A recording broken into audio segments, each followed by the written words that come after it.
A little girl finds herself in a difficult situation after giving the wrong address to the taxi driver and realizing she is in an unknown location. "Oh my God, Matt! Get up for God's sake!" Riley Cooper yelled at her husband as she jolted awake, realizing she was late for their daughter's school. Riley and Matt were working parents. He worked as an accountant while she worked as a senior designer at a prestigious company. This morning, which did not really seem like a good start, the young parents had planned to drop off their 8-year-old sweetheart at school together, but they had slept through the alarm and were now late. "Please, darling," Matt begged her. "I'd like to sleep for a little longer. Please." "Get your lazy ass up, Matt. You'll have to take her yourself because I haven't started packing her lunch, and my God, I have to wake her up as well. We have to get ready for work too, Matt. Ugh, I need to fix a bus for Carol soon. Things won't work this way." Riley dashed over to Carol's room and saw her playing with her dolls. "Honey, we have to get ready for school. You can play with them later," she said as she picked her daughter up and handed her her toothbrush. "But Mommy..." "Not right now, honey. You don't want to be late for school, do you?" Riley was in such a frenzy that she didn't even wait for Carol's response before running over to the kitchen to start breakfast. As she finished packing Carol's lunch and fed her breakfast, she went to wake up Matt again. "Matt, get up. You're late for work. I'll just send Carol to school in a taxi today since I have an urgent meeting." "I'm awake. What time is it?" Matt inquired, attempting to wake from his slumber and reaching for his phone to check the time. "Holy Jesus, why didn't you wake me up, Riley?" He panicked, looking at the time. "Good morning," she sneered. "Now get ready to go to work, because I'm leaving. I've left the spare keys on the dining table. Bye." "Carol, where is she?" "I called a taxi for her. She's leaving in a few minutes. You coming?" "Yeah, just a sec." With that, the parents sent their daughter off to school via taxi and told her the address clearly. "Carol, your school is directly next to Breston Street, okay? You take the first turn from there and then 10 steps clear. Mount Valley School?" Riley reminded her, though the taxi driver already had the location fed into his Google Maps. "Please look after her and take her straight to the location. I'm a little late for work today." She briefed the taxi driver, Peter. Peter, a bulky man in his 50s, assured her that everything would be fine. "Don't worry, ma'am," he said with a big fat smile. "It's my job. You can rest assured." "Thank you so much," Riley told him and turned to Carol. "Honey, you go straight to school and no troubling him, okay?"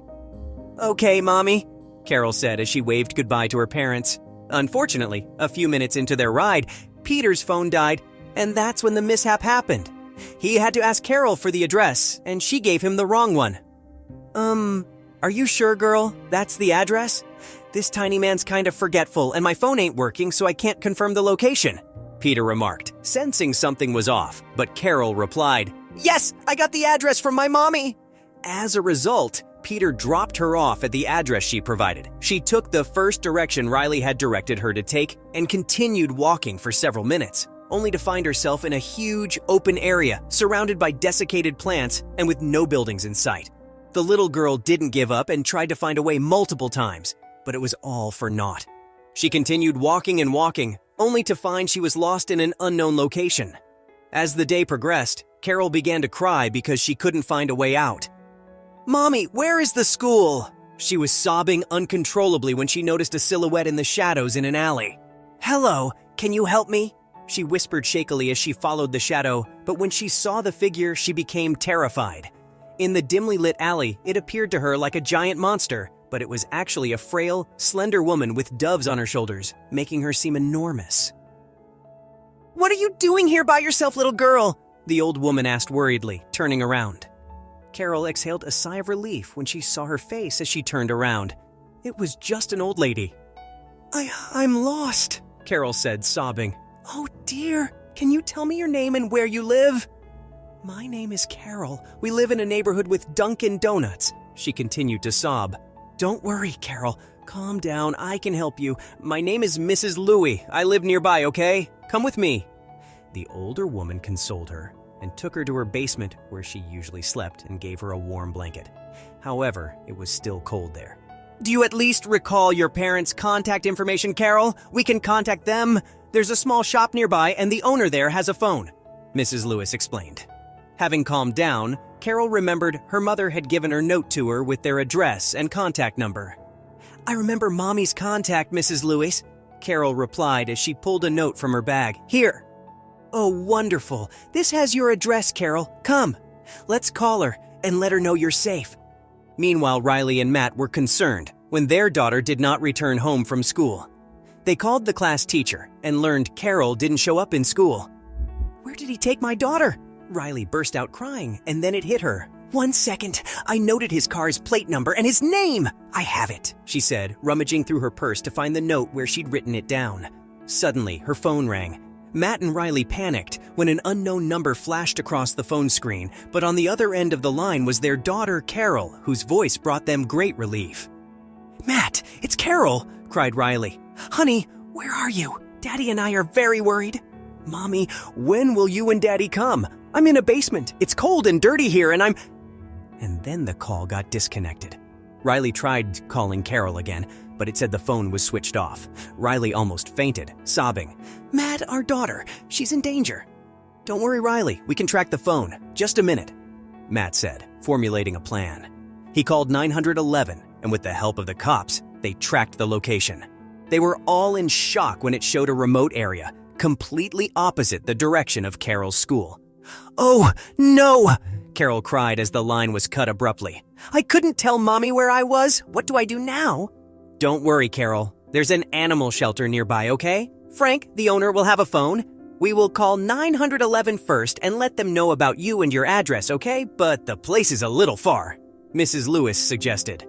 No problem, Mrs. Louie. We can walk till there, Carol replied, and they left the shop to proceed to the animal shelter. But just a few minutes after their departure, several police cars converged around them at once, having identified Carol. Leave that little girl alone, whoever you are. If you hurt her, you'll be in big trouble, one of the officers warned Mrs. Louie over the microphone as Riley and Matt exited one of the cars. Carol ran up to her parents and hugged them. Mommy and Daddy, thank you. You came. Didn't she hurt you, honey? Riley inquired, concerned as he observed Mrs. Lewis's scruffy appearance. You can tell us if she bothered you. No way, Mommy! Mrs. Louie is very nice. She helped me by calling you when I was crying and also provided me with a nice blanket because it was cold. Mrs. Louie is caring just like you. Riley and Matt exchanged a short glance, both feeling awful for having doubted the older woman. I apologize for completely misunderstanding you, ma'am. Thank you for helping our daughter. She could have been in danger if it weren't for you, Riley said as he approached her. It's fine, young lady, Mrs. Lewis said, a tiny smile on her face. I'll leave now. Take care. Carol returned home with her parents, but neither Matt nor Riley could get Mrs. Louie out of her mind. They believed they could help her out of poverty in exchange for their gratitude for rescuing their child, so they assisted her in finding a home in their neighborhood. They also helped her start a business selling cream pies for a living. You won't believe it, but everyone in Mrs. Louie's neighborhood adored her pies. Carol, too, visits her shop every day after school to eat her pies. You make the best pies, Mrs. Lewis, she exclaimed, gobbling them down, and the older lady couldn't help but smile at her sweet comment.